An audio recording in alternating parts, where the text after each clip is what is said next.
পুরুষেরা যন্ত্রণায় হাঁসফাঁস। ফিরে এসো অতুল সুভাষ। ফিরবে কি করে? না ফেরার দেশে চলে গেছে অতুল সুভাষ। সে আর কোনোদিন ফিরে আসবে না, কিন্তু সে হয়তো কোটি কোটি পুরুষের হৃদয়ে বিরাজ করবে। বিশেষ করে সে নারী দ্বারা নির্যাতিত ও নিপীড়িত স্বামীদের কাছে একটা জ্বলন্ত উদাহরণ হিসাবে থেকে যাবে। তার এই আত্মত্যাগ ও আত্মবলিদান সমাজ ও আইনি ব্যবস্থাকে একটা প্রশ্ন চিহ্নের মুখে দাঁড় করিয়ে দিয়ে গেল। কতটা অত্যাচারিত হলে বা কতটা নির্যাতিত হলে বা কতটা অসহায় বোধ করলে একটা মানুষ তার মূল্যবান জীবন নষ্ট করে দেয়। পুরুষ নির্যাতন তথা স্বামী নির্যাতন কতটা ভয়ানক হতে পারে ও তার পরিণতি কতটা ভয়ঙ্কর হতে পারে তার একটা দৃষ্টান্ত রেখে গেলেন অতুল সুভাষ। অতুল সুভাষ তার মৃত্যুর আগে একটি ভিডিওর মাধ্যমে তার প্রতি হওয়া প্রতিটি অন্যায়কে সুন্দরভাবে ব্যাখ্যা করেছে। একটি ভিডিওর মাধ্যমে অতুল সুভাষ তার আত্মহত্যা করার আগে মানসিক নির্যাতন করেছে তার স্ত্রী ও তার পরিবার। তার বক্তব্য শুনে একথা পরিষ্কার যে তার ও তার পরিবারের প্রতি শারীরিক ও মানসিক নির্যাতন করেছে স্ত্রী ও শ্বশুরবাড়ির লোকজনেরা। সংশ্লিষ্ট দুর্নীতিগ্রস্ত বিচারকের আচরণ দেখে সে হয়তো আদালতের উপর ভরসা রাখতে পারেনি, সে মানসিকভাবে ভেঙে পড়েছিল। তাই সে একটা নির্মম, নির্দয় ও নিষ্ঠুর, হৃদয় বিদারক সিদ্ধান্ত নিতে বাধ্য হয়েছে। তবে তার এই সিদ্ধান্ত কখনোই সমর্থনযোগ্য নয়। মৃত্যু কখনোই কোনো সমস্যার সমাধান হতে পারে না। স্বামী নামক পুরুষ সমাজকে স্ত্রী নামক নারী সমাজের হাত থেকে বাঁচাতে হলে অতুল সুভাষের মতো একজন সাহসী, দৃঢ় মানসিকতা সম্পন্ন লোকের দরকার। অতুল সুভাষ থাকলে বহু নির্যাতিত স্বামী লড়াই করার সাহস পেত। একজন বিচারক খারাপ মানে পুরো বিচার ব্যবস্থা খারাপ, একথা মনে করা একেবারেই ঠিক নয়। চাইলে অতুল সুভাষ আইনি লড়াই চালিয়ে যেতে পারত। সমাজের রন্ধ্রে রন্ধ্রে দুর্নীতি, দুর্নীতি নিয়ে কত প্রশ্ন, আর সেই প্রশ্ন অতুল সুভাষের হাত ধরে পৌঁছে গেল আদালতের দোরগোড়ায়। সাধারণ মানুষ কোথায় যাবে? ন্যায় বিচার পাওয়ার আশায় যারা আদালতে পা রেখেছেন তারা জানেন আদালতের বাস্তব চিত্র। হেরে যাবার ভয়ে বা সাজা হয়ে যাবার ভয়ে কত অপ্রাসঙ্গিক খরচা করতে হয় বা করানো হয় তারা জানে। তারিখের পর তারিখ, আদালতের পর আদালত, এক আদালত থেকে অন্য আদালত, আপিলের পর আপিল করে যেতে হবে। সাধারণ মানুষ এত খরচা কোথা থেকে পাবে? কতজন অতুল সুভাষ মারা গেলে স্বামী নির্যাতন বন্ধ হবে? এসব প্রশ্নের উত্তর যদি আমাদের জানা থাকে তাহলে কমেন্টে জানাবেন। তবে স্বামীদের সজাগ থাকতে হবে, আইন সম্পর্কে সচেতন থাকতে হবে। অতুল সুভাষের মতো নিজের জীবন না দিয়ে নিজের জীবনকে কিভাবে রক্ষা করবেন ও অতুল সুভাষের মতো মামলায় জর্জরিত হয়ে গেলে আপনি কি কি আইনি পদক্ষেপ নিতে পারেন সেই সম্পর্কে বিস্তারিতভাবে জানতে হলে ভিডিওটি প্রথম থেকে শেষ অবধি অবশ্যই দেখতে থাকুন। Welcome back to my YouTube channel legal help and advice Bangla. আজকের এই ভিডিওতে জানাবো স্ত্রী স্বামীর বিরুদ্ধে নির্যাতনের মামলা করলে স্বামী কি কি আইনি পদক্ষেপ নিতে পারবে। মেম্বারশিপ, আজই এই চ্যানেলের সাথে সরাসরি যুক্ত হন। দেরি না করে চ্যানেলের মেম্বারশিপ গ্রহণ করুন। আপনার নিজের ও আপনার পরিবারের যে কোনো সমস্যার আইনি সমাধান জানাতে এই চ্যানেল সবসময়ের জন্য গুরুত্বপূর্ণ ভূমিকা পালন করবে। আমরা মেম্বারদের সমস্যার সমাধানের জন্য আলাদা ভিডিও বানিয়ে থাকি, যেগুলি কেবলমাত্র মেম্বারশিপ গ্রহণ করলেই দেখতে পাবেন। মেম্বারশিপ নিতে ভিডিওর নিচে থাকা জয়েন বাটনটি ক্লিক করুন। আজই চ্যানেলটিকে আপনার পরিবারের সদস্য বানিয়ে ফেলুন। আইনি সমস্যা সংক্রান্ত আমার আরো অনেক ভিডিওর লিঙ্ক ডেসক্রিপশনে দেওয়া আছে। আপনার সমস্যা সম্পর্কিত কোনো ভিডিও থাকলে দেখে নিতে পারেন। ভিডিওটি ভালো লেগে থাকলে একটি লাইক দেবেন ও শেয়ার করবেন। চ্যানেলে নতুন হলে চ্যানেলটি অবশ্যই সাবস্ক্রাইব করে নেবেন। সবার আগে প্রয়োজনীয় আইনি তথ্য ও পরামর্শ পেতে পাশে থাকা বেল আইকনটি ক্লিক করে অল বাটনটি প্রেস করে দেবেন, কারণ এই চ্যানেল আপনাদের সমস্যা সমাধানে সহায়ক হিসেবে কাজ করে থাকে।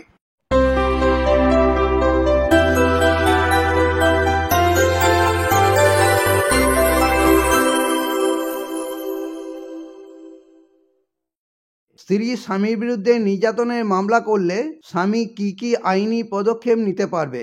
ভারতীয় নাগরিক সুরক্ষা সংহিতা 2023-এর 528 নম্বর ধারা, পুরাতন ধারা 482 CRPC। যদি অতুল সুভাষ মামলার মতো আপনার স্ত্রী আপনার বিরুদ্ধে মিথ্যা মামলা করে থাকে তাহলে সবার আগে আপনি মিথ্যা এফআইআরটি বাতিল করার জন্য উচ্চ আদালতের দ্বারস্থ হতে পারেন। অভিযোগপত্রটি ভালোভাবে পড়ুন ও মিথ্যা অভিযোগগুলি চিহ্নিত করুন ও তার সপক্ষে যুক্তিসহ প্রমাণ জোগাড় করার চেষ্টা করুন। এরপর নিম্ন আদালতে বিচারের সম্মুখীন না হয়ে ভারতীয় নাগরিক সুরক্ষা সংহিতার 528 নম্বর ধারা মতে আপনার বিরুদ্ধে আপনার স্ত্রীর করা মিথ্যা এফআইআরটি খারিজ করার জন্য মামলা করুন। ভারতীয় নাগরিক সুরক্ষা সংহিতা 2023-এর 379 নম্বর ধারা, পুরাতন ধারা 340 সিআরপিসি। অতুল সুভাষ মামলায় অতুল সুভাষের স্ত্রী ভরণ পোষণ মামলায় তার নিজের ইনকামের তথ্য গোপন করেছিলেন ও স্বামীর ইনকাম বাড়িয়ে লিখেছিলেন। এছাড়াও সংশ্লিষ্ট ম্যাজিস্ট্রেট তার 2 বছরের বাচ্চার জন্য 40,000 টাকা ভরণ পোষণের নির্দেশ দেন, যা অতুল সুভাষের কাছে অস্বাভাবিক বলে মনে হয়েছিল। একইভাবে আপনার স্ত্রী ভরণ পোষণ মামলায় যদি আপনার ইনকাম সম্পর্কে তার পিটিশনে ভুল বা মিথ্যা তথ্য দেয় বা তার নিজের ইনকাম গোপন করে থাকে, তাহলে আপনি ভারতীয় নাগরিক সুরক্ষা সংহিতার 379 নম্বর ধারা মতে আবেদন করতে পারেন। সেক্ষেত্রে আপনাকে আপনার ইনকামের সপক্ষে যুক্তি বা প্রমাণ দিয়ে আদালতকে বোঝাতে হবে। ভারতীয় ন্যায় সংহিতা 2023-এর 248 নম্বর ধারা, পুরাতন ধারা 211 আইপিসি। অতুল সুভাষ মামলায় তার স্ত্রী অতুল সুভাষকে হয়রান করার জন্য ও তার ক্ষতি সাধনের জন্য অনেক মিথ্যা অভিযোগ করে। অতুল সুভাষের শ্বশুর দীর্ঘদিন ধরে অসুখে ভুগছিলেন। ডাক্তার তার বাঁচার সম্ভাবনা কম বলেছিলেন, কিন্তু অতুল সুভাষের স্ত্রী তার অভিযোগপত্রে তার শ্বশুরমশাইয়ের মৃত্যুর জন্য অতুল সুভাষকে দায়ী করেছিলেন। শুধুমাত্র ক্ষতি সাধনের উদ্দেশ্যে যদি আপনার স্ত্রী আপনার বিরুদ্ধে অভিযোগ অর্থাৎ মামলা দায়ের করে যার কোনো আইনগত ভিত্তি নাই, তাহলে আপনিও স্ত্রীর বিরুদ্ধে ভারতীয় ন্যায় সংহিতা 2023-এর 248 নম্বর ধারায় মামলা দায়ের করতে পারবেন। হিন্দু ম্যারেজ অ্যাক্ট 1955-এর 21B ধারা, আর্টিকেল 226 ও আর্টিকেল 32 ভারতীয় সংবিধান। অতুল সুভাষ মামলায় তার স্ত্রী আদালতে আবেদন করে মামলাগুলি ট্রান্সফার করিয়ে নিচ্ছিলেন। বেশিরভাগ সময় আদালতে বিভিন্ন কারণে কাজ হতো না, অর্থাৎ মামলা বিলম্বিত হতো বলে দাবি করে অতুল সুভাষ। একইভাবে বৈবাহিক সংক্রান্ত মামলা, বিশেষ করে ডিভোর্সের ক্ষেত্রে যদি দেখা যায় মামলা বিলম্বিত অর্থাৎ মামলা ধীর গতিতে চলছে, তাহলে আপনি হিন্দু ম্যারেজ অ্যাক্ট 1955-এর 21B ধারা মতে নির্দিষ্ট সময়সীমার মধ্যে মামলা শেষ করার জন্য আদালতে আবেদন করতে পারেন। অনেক সময় দেখা যায়, বিশেষ করে আপনি যেখানে থাকেন সেখানে মামলা ফাইল করলেন, কিন্তু স্ত্রী যেখানে থাকেন মূলত সেখানেই মামলাটি ট্রান্সফার অর্থাৎ স্থানান্তর করার জন্য আবেদন করে থাকেন। সেক্ষেত্রে আপনাকে এই ধারা মতে মামলাটি সময়সীমা বেঁধে দেওয়ার জন্য আদালতের কাছে আবেদন করতে হবে।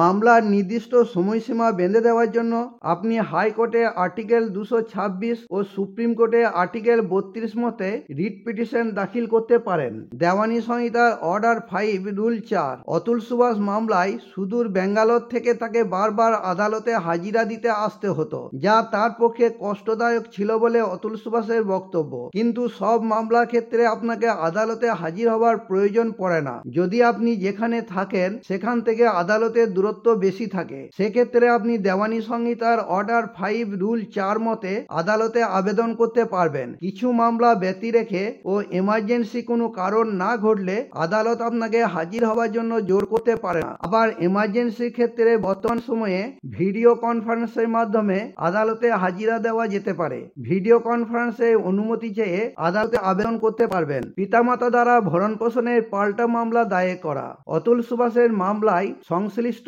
আদালত তার স্ত্রী ও 2 বছরের বাচ্চাকে অস্বাভাবিক ও অত্যাধিক টাকা ভরণ পোষণের নির্দেশ দেয় বলে দাবি করে অতুল সুভাষ। আপনার সঙ্গেও যদি একই ঘটনা ঘটে থাকে এবং স্ত্রী যদি আপনার বিরুদ্ধে ভরণ পোষণ দাবি করে মামলা করতে পারে, তাহলে আপনার বাবা মা একইভাবে আপনার কাছে ভরণ পোষণ চেয়ে মামলা দায়ের করতে পারে। তাহলে আপনার ইনকাম থেকে স্ত্রী ও বাবা মাকে ভরণ পোষণ দিতে হলে স্ত্রীর ভরণ পোষণের পরিমাণ স্বাভাবিকভাবে কমে যাবে, কারণ আপনার ইনকামের পরিমাণ তো একই থাকবে। মাকে দিয়ে স্ত্রীর বিরুদ্ধে পারিবারিক হিংসা আইনে মামলা করা। অতুল সুভাষ মামলায় তার স্ত্রী মামলাগুলি ট্রান্সফার করিয়ে নিচ্ছিল, কারণ স্ত্রী যেখানে বসবাস করেন সেখানে মামলা ট্রান্সফার করার জন্য তিনি আবেদন করতে পারেন।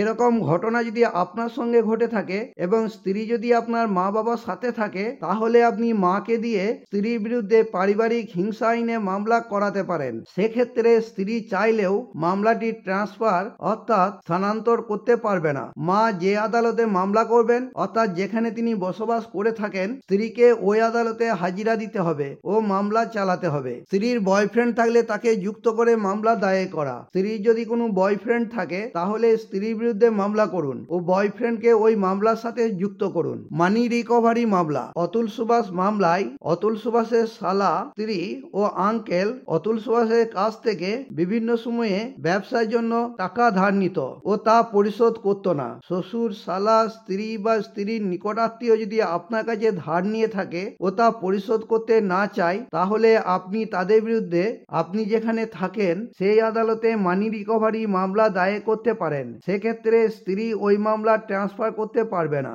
ভারতীয় নাগরিক সুরক্ষা সংহিতা 2023-এর 525 নম্বর ধারা, পুরাতন ধারা 479 CRPC। অতুল সুভাষ মামলায় সংশ্লিষ্ট আদালতের ম্যাজিস্ট্রেট পক্ষপাত দুষ্ট বলে দাবি করেছে অতুল সুভাষ। সংশ্লিষ্ট ম্যাজিস্ট্রেট অতুল সুভাষের কাছ থেকে 5 লক্ষ টাকা দাবি করেছে বলে ভিডিওতে বলেছে অতুল সুভাষ। যদি কোনো মামলায় জজ বা ম্যাজিস্ট্রেট ব্যক্তিগতভাবে স্বার্থসম্পন্ন হন, তাহলে সেই মামলা থেকে তাকে সরানোর জন্য আপনি ভারতীয় নাগরিক সুরক্ষা সংহিতা 2023-এর 525 নম্বর ধারা মতে সেশনস কোর্টে বা জেলা জজের নিকট আবেদন করতে পারবেন। এছাড়াও যদি কোনো ঘটনা দেখে মনে হয় সংশ্লিষ্ট জজ বা ম্যাজিস্ট্রেট স্ত্রীকে পক্ষপাতিত্ব করছে বা হয়রানি করছে বা ইচ্ছে করে আপনার বিরুদ্ধে রায় দিচ্ছে বা তার ব্যক্তিগত স্বার্থ রয়েছে, তাহলে তৎক্ষণাৎ আপনি ওই আদালতে জজ বা ম্যাজিস্ট্রেটকে সরানোর জন্য আবেদন করতে পারেন। উইল সম্পাদন। অতুল সুভাষ মামলায়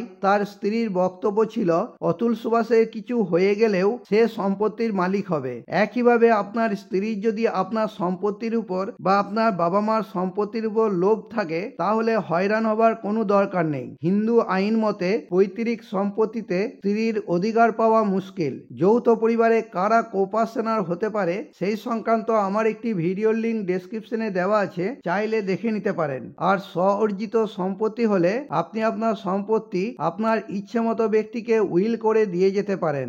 আপনার বাবা মা একইভাবে তার সম্পত্তি উইল করে দিয়ে যেতে পারে। উইল করে দিয়ে গেলে স্ত্রী সেই সম্পত্তিতে আর অধিকার পাবে না। আবার আপনি যদি উইল না করে মারা যান, তাহলেও স্ত্রী আপনার সম্পত্তিতে অধিকার পাবে না, যদি স্ত্রী আপনার মৃত্যুর কারণ হয়ে থাকে বা আপনার মৃত্যু ঘটায়। আজ এই পর্যন্তই। এই সংক্রান্ত কোনো সমস্যা থাকলে কমেন্টে জানাবেন, ভিডিওটি লাইক করবেন ও চ্যানেলটি অবশ্যই সাবস্ক্রাইব করে নেবেন। Real help and advice Bangla channel সর্বদা আপনাদের পাশে আছে।